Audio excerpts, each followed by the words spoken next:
Scout is trustworthy, loyal, helpful, friendly, courteous, kind, obedient, cheerful, thrifty, brave, clean, and reverent.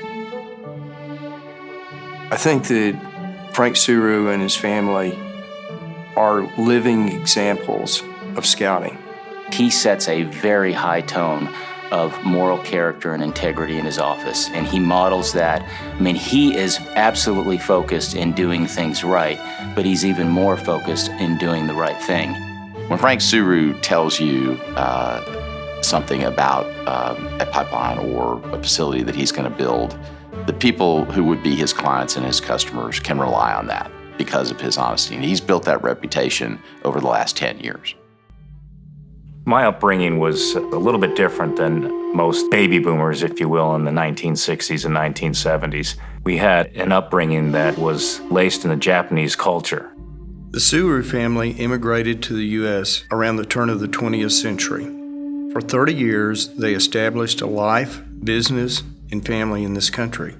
However, after the attack on Pearl Harbor during World War II, the government called all of those of Japanese descent, citizens or not, to be sent to internment camps. Both of Frank Tsuru's parents spent 3.5 years at Camp Minidoka in remote Idaho. The rash decision to imprison over 120,000 Japanese Americans shamed a proud culture. The Tsurus went on to be hardworking, successful Americans, but the experience shaped the way they lived and raised their family. They wanted me to be the very best American. So everything that I had to do was not just average. Scouting really is something that teaches a boy leadership very, very early in their upbringing. And many of the things that I learned as being a patrol leader and a senior patrol leader were the same things I use today. It's the budgeting, it's the putting together the programs, putting back together the camping trip, the itinerary, everything. It's just organization and the leadership that scouting develops in a young man really translates in their later life.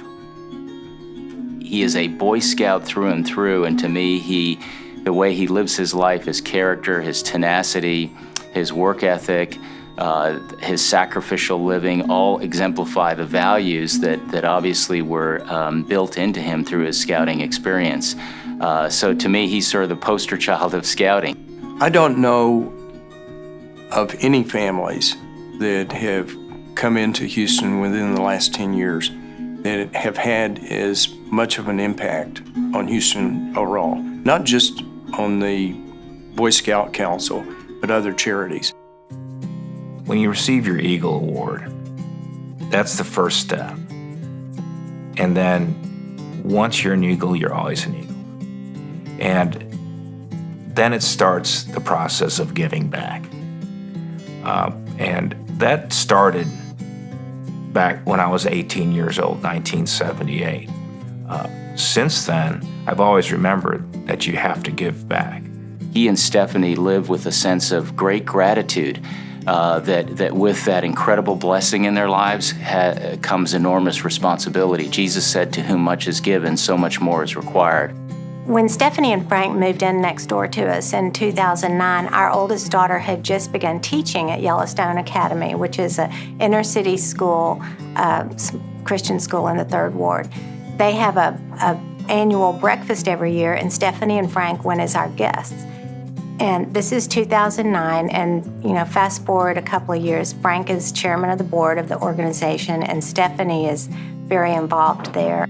My passion has just always been education and literacy, and so I think it all begins with that because that's the way I was taught and raised. So I give back as much as I can. I've done the book clubs, but what I really love, I've been working in like a GED program, and that is so fulfilling because it's people that want an education, but life has not allowed them to have an education. And I have people 10 years, 15 years older than I am, they're just learning to read. One of the book clubs is for Yellowstone Academy for the girls there, and then she has started a book club at Star of Hope for the homeless population, which has been really neat to see. It's something that they never thought they could do, and she wants to inspire them to, encourage them that they can really do anything.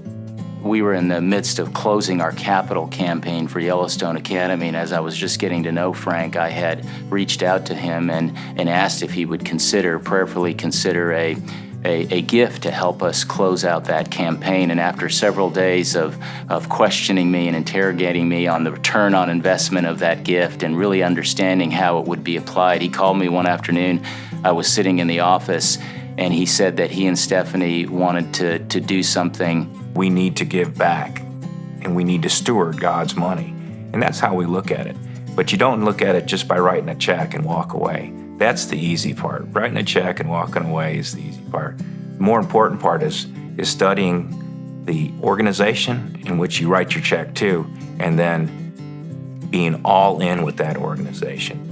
They're doing things and making a difference in people's lives, and lives are being changed. That's the Tsurus, though. They see a need, they jump in, and they get involved.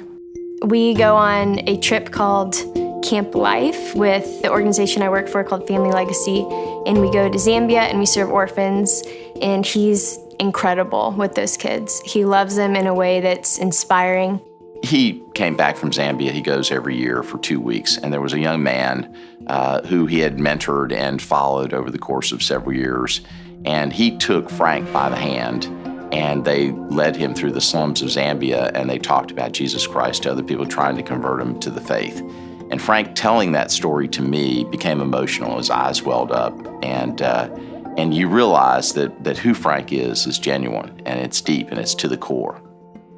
Where I've seen the greatest changes in Frank, because I think it's easier for women and children to go because we are closer, we live closer to the nurturing edge of life, where it was like he spends most of his time in meetings and conference calls and boardrooms, and that's not something that was in his comfort zone, so it pushed him so far out of his comfort zone.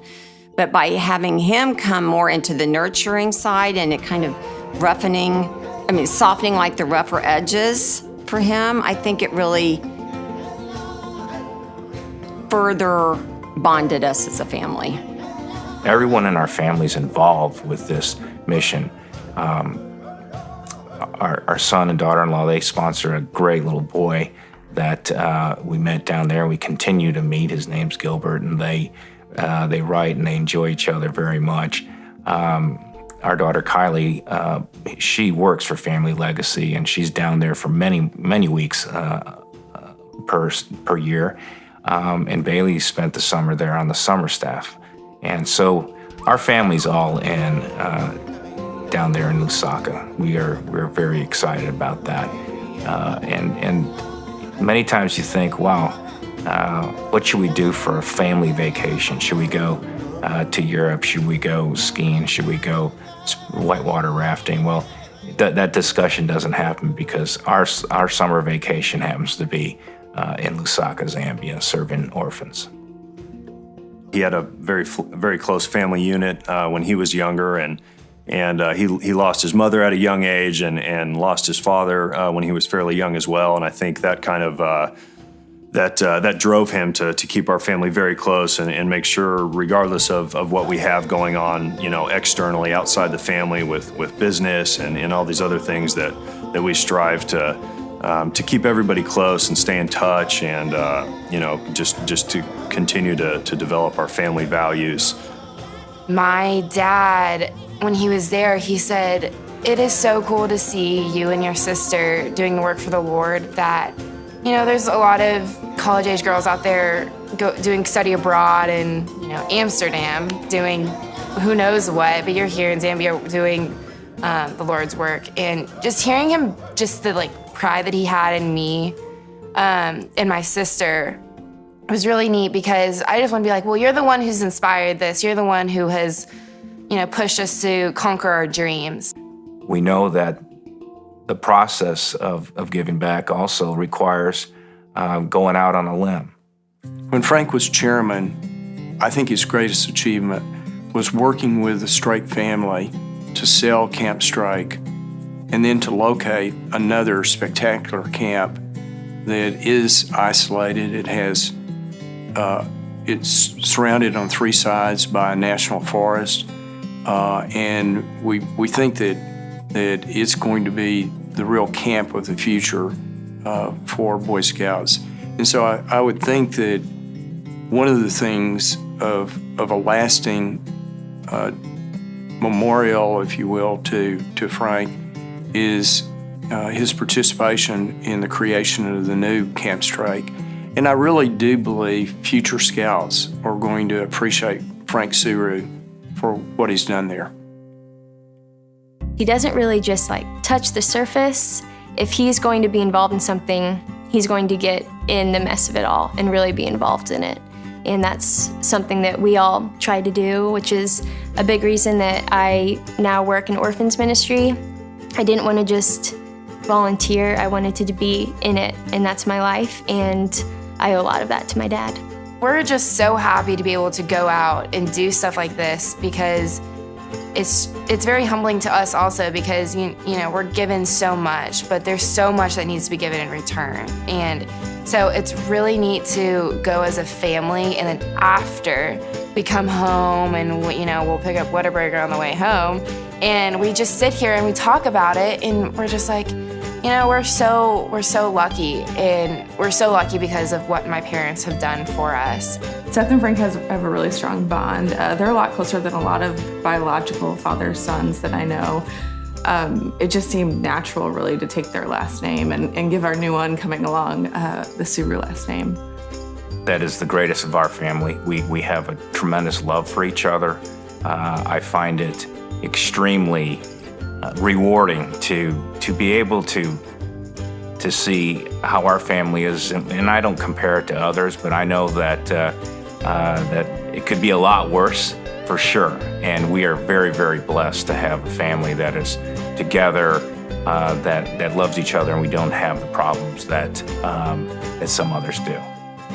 I've been reflecting back on a lot of these lessons that I've been taught, and whether I realized how important those were back in high school, or it just took me, until recently. All of those things have gathered more importance as I look forward to our future and our sweet baby Lucy that's coming along here very shortly, and just have thought about how I will apply the lessons that I've learned from him to our family, and to keep us centered and moving in the right direction and making the right choices. Everything I do, all the hands-on work I do, it's all linked. It's all linked together, and I glean something from it and I apply it to somewhere else. And I think at the end I kind of weave together this tapestry in the community, hopefully to strengthen all these little subsets and not just make the individual stronger or that particular community stronger, but hopefully Houston. I think that Frank Tsuru and his family are living examples of scouting. It's what they do. It's examples that they provide to all of us. It's their detailed involvement in people's lives and changing lives, and the concern that they have for people. If we had more participation in scouting, I truly believe society would benefit from that. The virtues of scouting, the scout law, the scout oath, truly make an individual a better person. And that is what scouting does today, and where we're headed with trying to develop young men into better persons, better citizens.